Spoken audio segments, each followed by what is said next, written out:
All right, we're gonna keep it rolling. 'Cause we have 400,000 calories tonight. And give it up for this next guy. I've apparently already been talking to him. Very funny man. Mr. Struan Sutherland, everybody. Woo! Mr. Struan.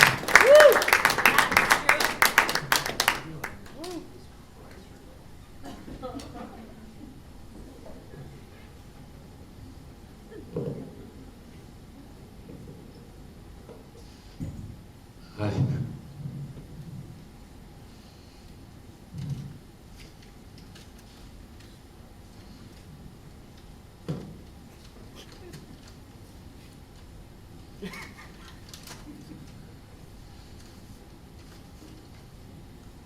One of my favorite comedy things is when somebody says something to me and I reply, "That's what she said." Like this one time, my friend was like, "You mean we have to be here by 5 in the morning even though the bus doesn't leave until 6:30? And I replied, "That's what she said," and pointed at the woman at the ticket booth who had told me that.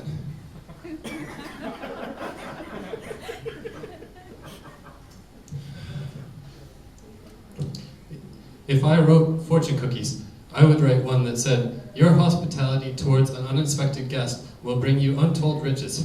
Then the person who got the fortune would drive home and find me sitting on their doorstep, and they would invite me in for a glass of hot cider, ask me if I needed a place to stay the night, and offer to take me out the next morning to buy pants that were long enough for me, which would be good because it turns out that writing fortune cookies does not really pay a living wage.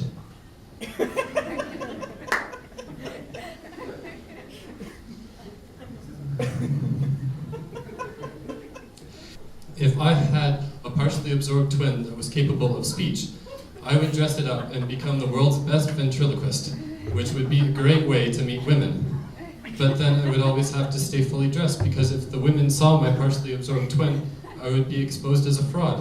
In order to avoid all the trouble, I think I would learn to throw my voice, which would make it much easier to just pretend I was talking to women.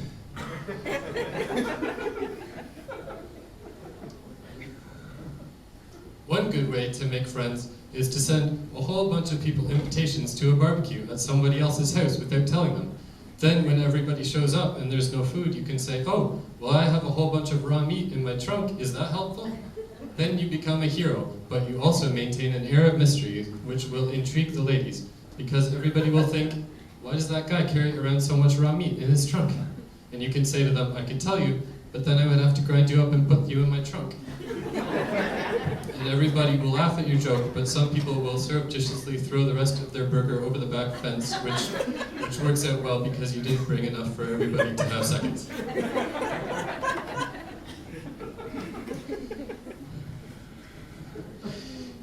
One of my favorite casino games is roulette. But if you're ever invited to join a game, make sure it's the North American kind, because in Russia the rules are way different. If you try to put your money on black, everyone will look at you funny and you might get nervous and pretend that you don't speak English, but then one guy who you thought looked familiar will recognize you as the teacher from his ESL course. At that point, try to convince them to play a game of Russian Boggle instead. Then rather than maybe shooting yourself, you'll just have to torture stray dogs.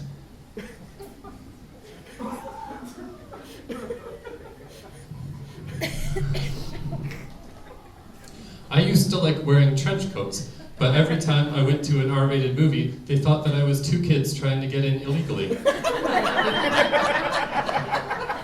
And I couldn't prove that I wasn't, because why would I bother wearing a trench coat if I was just going to wear clothes underneath?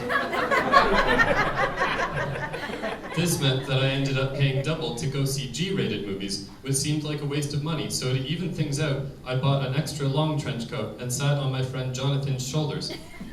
But after a while, he started insisting that I wear pants. And that defeated the purpose of the trench coat. So now I'm just a guy who gets shoulder rides everywhere.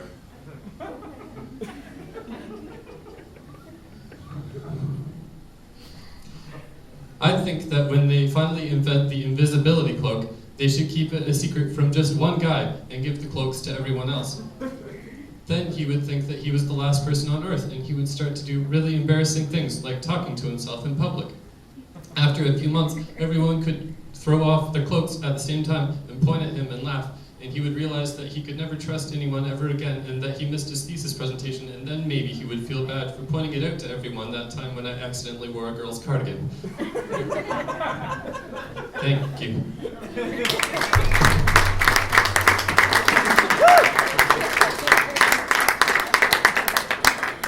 Struan and Sutherland, everybody. Keep it going, Struan.